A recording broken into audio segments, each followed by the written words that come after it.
Hey Grace, how are you? I'm so glad that you're here on the REI Friends podcast. You are my REI friend, so I decided let's record a conversation. Can you introduce yourself to the audience?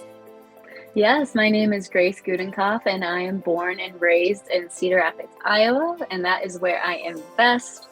And I've been doing it for about a year and a half now, and we've been all over the place, but I'm super excited to be here and hopefully share some tips and tricks. Oh my God, I love it. It's so amazing to watch. What I think I found you because of Bigger Pockets in the video series and with Amelia, and it's amazing to see. Obviously, people can tell how young you are, but you are so young, doing all these to me scary things and sharing it with people. It's so awesome. How did you get started with real estate investing? Yeah, that's a great question. So my boyfriend, when I was in college, flipped a house. I think he'd always been interested. So him and his grandpa actually flipped a house together. It took them like an entire year. Um, but I saw him doing that and I was like, that's a really good idea. I didn't think that I would do it so quickly. I thought like, oh, 5, 10 years down the line, we'll do that. And then eventually, like about a year later, we found ourselves being approaching an Iowa winter, which is bored, nothing to do. So I was like, let's do something, like let's get a house together. And we ended up getting a house to do the burr strategy on, and that's what started everything. I fell in love with that first deal and just went a million miles an hour and went head first into it. That is amazing. So were you guys were together when he bought that house with his grandfather? So you watched Yes. him do it? Yep, I did a little bit of painting here and there, but yeah, he did it. And I remember I was like, I would always ask him about the numbers, but in my head it was just like purchase price. It was sale price minus purchase minus rehab, and that was as simple as I understood. I didn't understand, like holding costs or realtor commission or closing costs or any of that. And I was just like, wow, that's a really good deal. We should do that. Clearly, I didn't know what I was talking about, but I learned. But you learned, right? Right. You learned by doing. So the first deal that you guys did together, how do you guys find it? I called a for rent sign, and I could tell that it was an investor because he didn't know anything about the house. I was like, well, do you have a bunch more? And he said, yes, I have about 30. So I said, send me that list. And then he sent us the list, and I said, let us walk through your grossest one. And we did. And then we offered him, so it was an off-market property. We gave him an offer, and we bought it. That is so bold. Like you're like, let me just, and he's already an investor, but you figure asking is free, right? So I'm just gonna ask Right. and see what happens. So you got a deal because it was off market and it was the ugliest one. How much of the work did you guys do? All of it. We did all of it. We did not have the money to buy it and hire it all out. And like I said, it was Iowa winter, and I was like, honestly, I'm ready. Let's do it. I got nothing else to do. Of course, like 2 months in, I was like, screw this. I don't ever want to do this again. But Brant, my boyfriend, did, I would say, probably 80% of the work. And then I would work my W-2 and then come in the evenings and the weekends. And I did a lot of I would do like demo painting. I did all the yard work. Well, mostly all the painting, which ended up being actually a ton of work because it was a full gut. Wow. Now, were you guys house hacking or was this a flip? What were you guys doing? I do house hack. I bought that one a few months before this one, but this was just a single family home, like 20 minutes away, and we were going to use the burr strategy, and we did use the burr strategy, so we still have it as a rental. Right. So you see your boyfriend do this bird, right? And then you guys decided to do it together. When you did that first unit together, did you think long term? Like, what was your thinking? I know you were very new, but were you thinking, okay, I'm gonna go and do this a bunch of more times, or I'm just gonna do this one thing? I think when we first bought it, we figured we'll buy this, we'll do this deal, and we'll reassess and hopefully use the proceeds to buy the next one. And so I always thought it would be just like one at a time and something that we did on the side. But pretty quickly, we got a couple more deals. We got two turnkey duplexes, so 4 more units. And then I just kind of realized like we could just keep going if we really wanted to. Like, what if we just kept buying and didn't stop? and just figured out a way to find the money. And that's when my eyes kind of opened, and I was like, we could totally figure this out. We should give it a shot. And then that's when we really, really dove in. That is amazing. So I'm like blown away by the mindset. We'll figure out the money part, because if you're gonna buy something, that's like the major thing. You're gonna have to have money. So how did you have that mindset or develop the mindset of, let me find the property first and then we'll figure out the money later? Yeah, that's a really good question. And I think it kept coming back to, I would hear other people or read other books or see other people that did that. And I thought, if they can do it, I can do it. I'm pretty decently smart. I'm nothing special, but like, I know I can figure it out if I just keep trying. So we really used a ton of different methods to buy all of our houses, which is why I said we're like all over the place. We have done creative financing. We have bought with 10% down bank loans. We've used private money multiple times, and we've partnered. And we just always said, if we find a good deal, we will find the money. Right. So it's almost like you guys made a decision of, you can make excuses or you can make a decision of, we have fun the first time, let's keep going. And then you mentioned that you thought you were going to do one at a time, but walk me through that. Like, what happened from going one at a time, or something you have more properties at the same time? Yeah. So basically what you're saying is, yes, you can either make excuses or you can do it. And we were like, let's just do it. But what happened with that second deal is my uncle, who actually had properties in my area, came to me and said, I know someone who's selling. Do you want these properties? And in my head, I'm like, yeah, but I don't have the money for a 20% down payment on these $255,000 property. That's $50K. I don't have $50K to put down on this. But we really, really wanted them.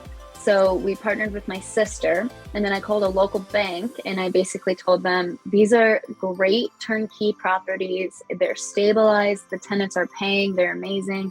And they're super, super undervalued. You should let us put 10% down. And they did. So then, because we also partnered, we could split that 10% down payment 3 ways. So then I went from a $50,000 down payment to $8,000.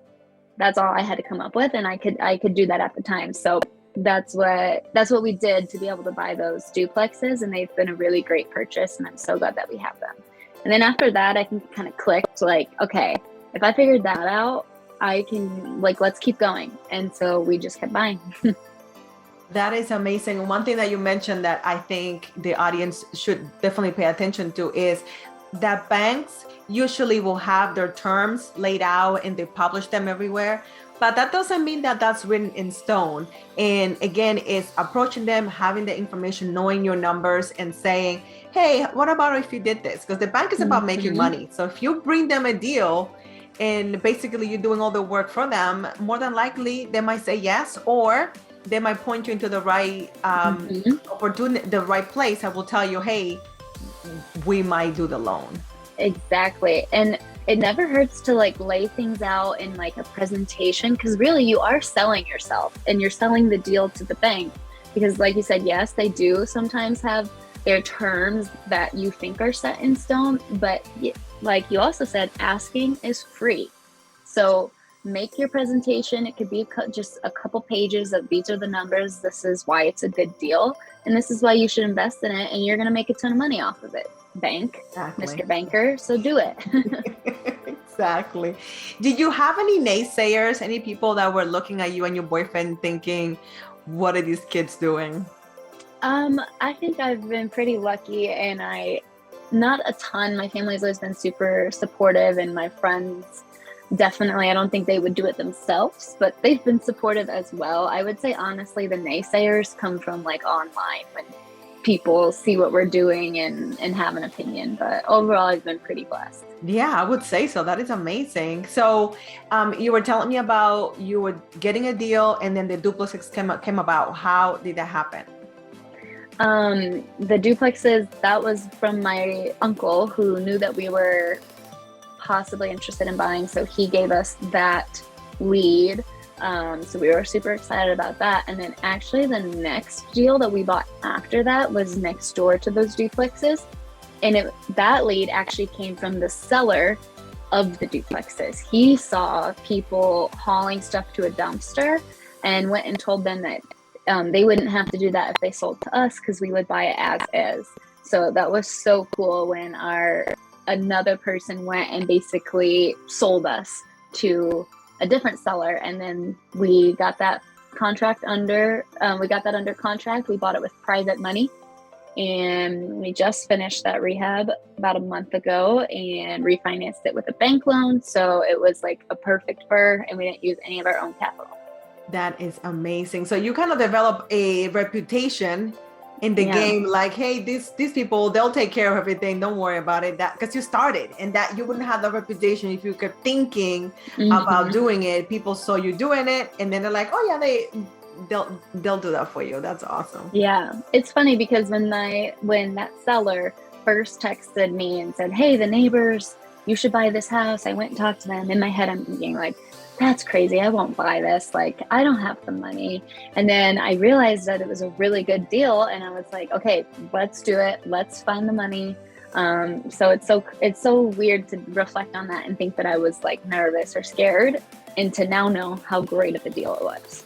That's amazing. How do you already know about private money, or how do you figure out about, and what is private money?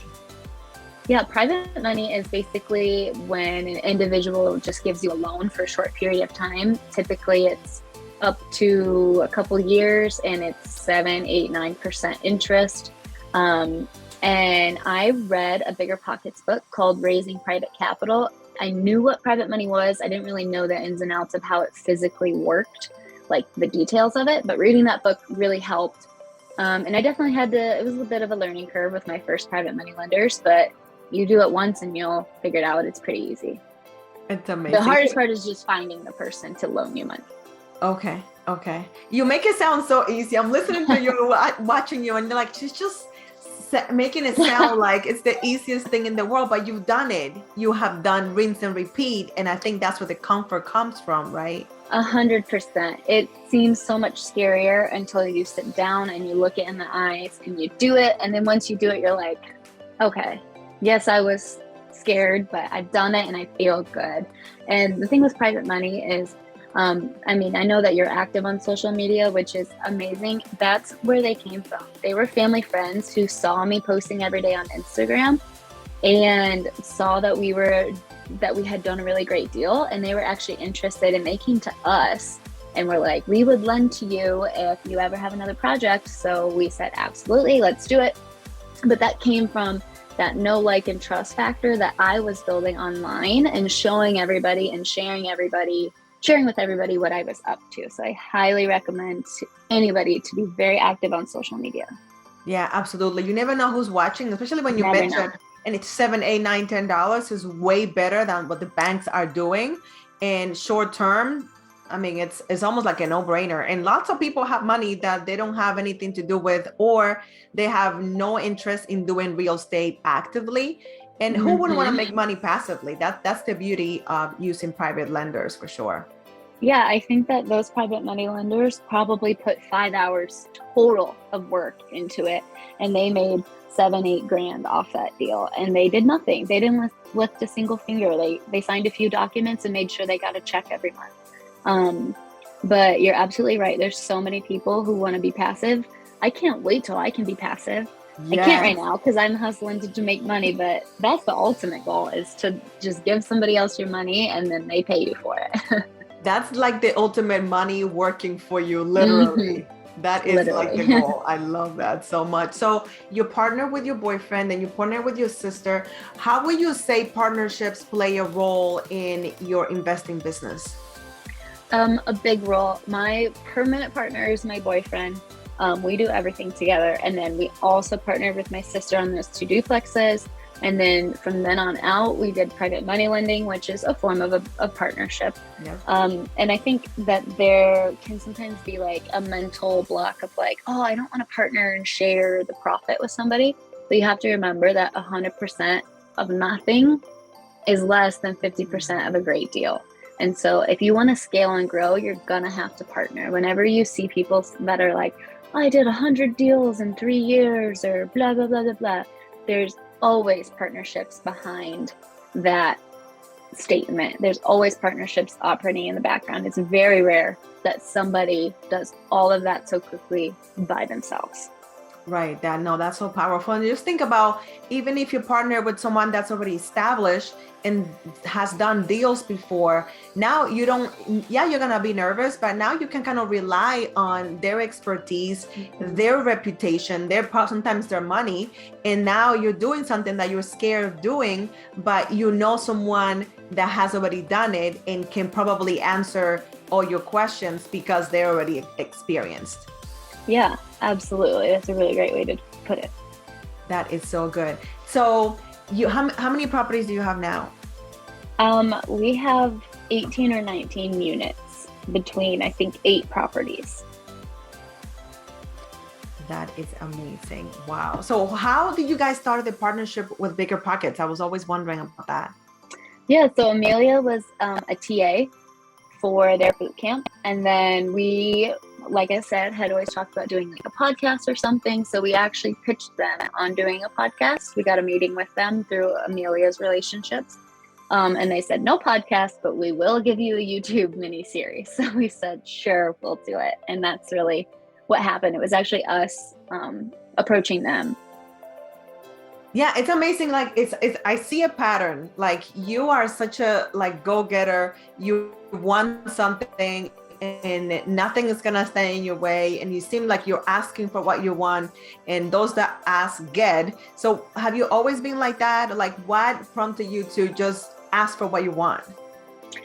That is a good question. I think that my parents, like growing up, like always told me I could do whatever I wanted and I was smart and all of that good stuff, and taught me the value of hard work. And then the second part of it is I always just think to myself, like, you know, what if something happened to me in a year or two and this was it? Wouldn't I be so mad that I didn't ask, or that I didn't do this thing, or that I didn't do X, Y, or Z? So you just have no time to waste. So just get out there and get after it and build your dream life. You can do whatever you want. Of course, there's stipulations and some people aren't blessed with great opportunities or maybe a leg up in life. But for a lot of people, you can wake up every day and decide what you want to do. So, and the second you like truly understand that, I swear the world just changes. Like, it's crazy. Yeah, it's amazing. Yeah, because you're so right. If we all think about things that we have done that were very scary, we all have done things that are very scary the first time we do them, maybe the second time, but after that, it becomes second nature and it's no longer an issue because now you are helping other investors, it's amazing to me. You haven't been doing it for that long. How did you start that process? Okay, one sec. I want to point something out. Is also think about how many people look at you and think, oh, I wish I could start a podcast. But imagine if you waited around and waited for somebody to tell you to start, or until you were experienced enough to start. But why do you have to be, no one said that you have to be experienced. I love that you just were like, no, I'm doing it and it's going to be fun. And I don't care what people have to say. So it also says a lot about you, which is really amazing. Oh, thank you. Appreciate that. But sorry, what was your question? I just wanted to put that in. What was the question? Like how do you go from learning to be an investor to becoming an investor and now helping other investors start their journey? Yeah. So I think that there's a spot for everybody to help the next person up. So you don't have to have 100 deals to teach somebody. If you've done one deal, you can teach someone who's done no deals. If you've done 2, you can teach someone who's done 1. So I just really like teaching and helping others. That's why I share a lot on social media. And a lot of people would ask me a bunch of questions and all of that good stuff. So Amelia and I decided to kind of start Wire, which is a meetup for women, and we just talk about different topics every month. And I also do a little bit of coaching for people who just maybe have random questions or just need a few minutes to talk about a specific thing. But you definitely, sometimes I'm like, oh my gosh, who do I think I am? But at the same time, like everybody needs help from the person who's just one step ahead of them.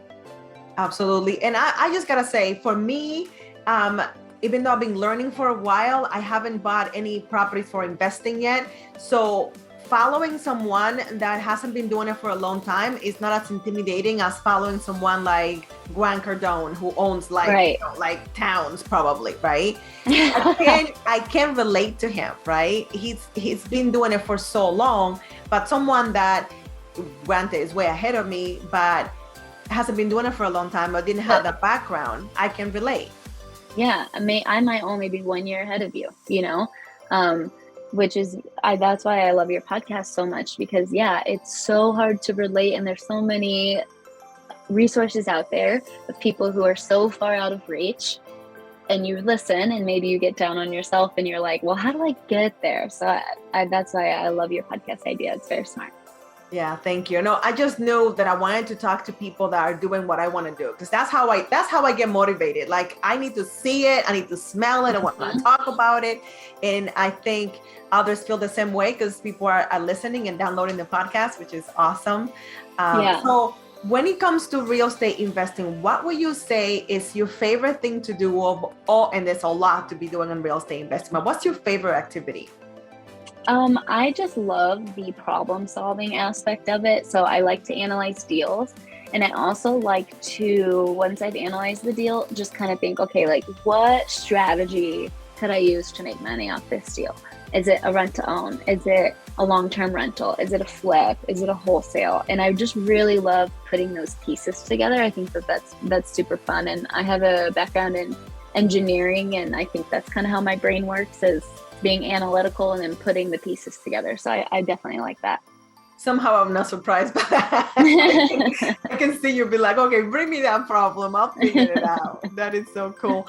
About your properties, what was the most fun to get for you so far? I have really, really had a lot of fun with our most recent purchase, which is 2 fourplexes that are right next door to each other. So we call it an 8-unit, even though it's 2 fourplexes. And we have been converting those units one by one to midterm rentals, which is like a furnished 90-day rentals, usually for travel nurses. So furnishing those and having the quick turnaround time, because it's just a teeny little apartment, where our first few deals were entire houses that took 6 months to finish. So to have a little apartment that we can flip in 2-3 weeks is so satisfying, and it's really fun. Wow. That is amazing. And just look at that, like in this short conversation, you have mentioned so many strategies within real estate investing. And I love the fact that you're not limiting yourself. You're allowing yourself to try different things, because not every deal is created equal. It would require you to try different things. And I love that you're not pigeonholing yourself to this one strategy. Yeah, I think that's super important. Is you hear all the time, like, know one thing and get really good at it, which I agree with. But also there's so much to be said to know different strategies and have those tools in your toolbox. So like you said, when you see a deal, you know different ways that you could make money off of it, and not just one way. Absolutely. And how do you know what you like? It's like trying one type of food and saying that's my favorite, and you haven't tried avocado. Like, how do you know that avocado is not your favorite? Right? Oh my gosh. Yes, that's such a good point. Why not try different deals, and don't do 9 strategies forever, but try them out if it makes sense. And then you'll figure out what works for you, what doesn't, what do you like, what's harder, what's easier. Right. I think the one thing that one of the many things I love about real estate is that nothing is permanent. You can always sell. Absolutely. And you can always change up your strategy. If you try something for a long-term rental, tenant moves out, and you want to try short-term rental, if it makes sense, try it. That is so good. How do you guys start doing the traveling nurses thing? Like, where did that idea come from? I think the first person who I ever saw do it, her name is Ashley. She's like ashley.pnw.rei. She's from Seattle. And I remember when she said MTR, I was like, what is that? What is MTR? And then I saw that she was doing it. And then Amelia was the first person I like really saw up close to it. So when we got this lead on this apartment complex, and it was close to a hospital, we were like, let's just do 1 unit. Let's just try it out. If it works, then we'll do the next unit. And if that works, then we'll do the next unit until they're all midterm rentals. So we're working on number 3 and 4 right now within that 8 unit. That's amazing, because I know they actually pay a higher fee, right? Because the apartment is furnished, and also they have a higher stipend for their living arrangements. So and they're getting paid, so you know you're gonna get paid. So it's almost like a win-win. Yeah, and you know what kind of person is a nurse? They've got to be at least some type of hardworking, caring, intelligent person, and that has, like you said, the income, the consistency. So automatically, they're at least theoretically some type of tenant that you want to work with. Right. And they're not going to be in the apartment that long. So wear and tear is going to be low too, which is like, they're like the perfect tenant, really. Mm-hmm. And a lot of the times, all they do is eat and sleep because they work so much. Or a lot of my nurses are like regional, so they'll go home for 3 or 4 days. And so they're like literally never at the apartment. Like I could probably have, some of them could probably sublease to another nurse on the opposite schedule because they're just never home. See, that's another strategy. New strategy. You never know. Like they might even want to split it with someone or something, or pay you less the week that they're not there and sublet it back to you or something. Who knows? I think there's something there for sure. Definitely. Yeah. And that's another thing too, is like, once you get good at just looking and finding opportunities like that, they come a lot easier and a lot more often if you just know how to recognize an opportunity and then make a step towards executing on it.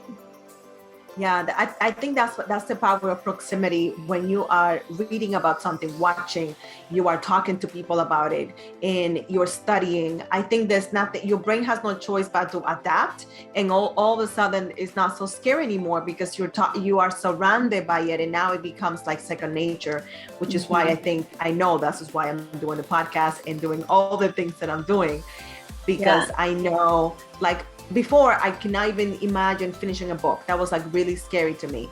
And now somebody mentions like, I'm doing 2 books at the same time right now. Like, oh, no big deal. Like if I had another client right now, I'm like, oh, sure, no problem, you know? Yeah. So it's a matter of the comfort level.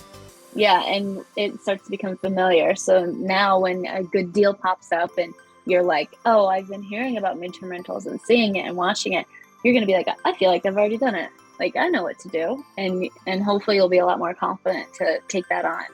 Absolutely. And I love the power of people sharing what they're doing, because I knew I was going to do long-term and hold. That was like my main strategy. That's what I was thinking. I was going to do house hack first, then long-term and hold, right? And then I'm like, oh, I think now I'm changing, right? Now I'm thinking I'm going to do house hacking. I do a 4-plex, and then I'll do short-term rental, right? But then I'm like, what if within my house hack, I do 2, 1 is mine, right? 2 are long-term, I rent those, and then I do 1 short-term. So just the wheels are turning just by hearing other people and what they're doing, and just like, okay, I can try different things at the same time. Why not? Yeah. And then it's like your vision or whatever you want to do just gets clearer and clearer and clearer and clearer until you land on like what you're going to go after, which is super fun. Yeah. That's why I love Instagram. I just love seeing what everybody's up to. Yeah, it's so powerful. So if you could go to the past, and what would you like your younger self to know that you have learned now about real estate investing? Oh my gosh, this is a great question. I was just talking to my friend about this the other day. Like, oh my God, if we knew about house hacking like in college, or even just real estate in college or anything, like I would be like 10 times where I'm at now. But at the same time, imagine trying to convince your college self to take like life and investing seriously on top of school. But that's what I would tell myself is like, go work for somebody or get in touch with somebody who's interested and knows how to do it, and learn from them, and house hack as soon as possible and get started. Yeah, absolutely. And for those that are watching and don't know what house hacking is when you buy a property that is more than 1 unit, 2, 3, or 4, and you live in one of the units, and then you rent the other one. So you live for free, which is awesome. And that frees you to buy more property, and you're saving money at the same time. So it's like again, a no-brainer. And I will probably do the same thing. Tell myself I have 2 houses before in single homes because I was not ready to even hear about multifamily. Like, no, I don't want to live with other people. And now Right. it's like, who cares? And now you're like, that's such a great idea. Why didn't I think of that? I know, such a great idea. Oh my God. Grace, I could talk to you forever. I'm so motivated and excited for what you're doing. What do you have that I know what you do, but the audience doesn't know? What do you have coming up that's exciting? Yes. So we have some wire retreats coming up that actually Catherine is coming to. We have one in November in Orlando, and it's going to be absolutely amazing. The Airbnb we're staying in is like a castle. I don't know if you've looked at the pictures, but it's gorgeous. Yes. And there's going to be so many cool people there. So if you want to go, you could reach out to us. We still have spots available because it's like 8 months away. But it's going to be life-changing, and just to surround yourself in person physically with other women, because it's a women's only event, doing the same thing as you is just, it's like life-changing to like know that all these other people feel the same way, have the same struggles, and know what you're going through. So it's going to be a lot of fun. It's so exciting. We'll make sure to put the information on the show notes so they can check it out for sure. Where can people find you on social media? Where do you like to hang out? You can find me on Instagram at grace.investing. That's easy peasy. Okay, awesome. We'll make sure to put that also on the show notes. I am so thankful that we had, I know you're super busy. You got lots of things going on, but I just want to thank you for taking the time to inspire me and inspire other real estate investors in the making, that hearing how easy you make it sound, I hope that they also get inspired and try any of the strategies. Doesn't matter what it is. Try something, partner up with someone, and go from wanting to be to actually becoming one. So thank you so much. Yeah, the hardest thing is deciding to do it. Once you do, you got it. Love it. Thank you so much for being here, guys. Thank you so much for listening and watching. We're so excited. We have amazing interviews coming up in the following weeks. So make sure that you're subscribed so you don't miss any of the REI Friends podcast. We'll see you next week. Bye. Thank you.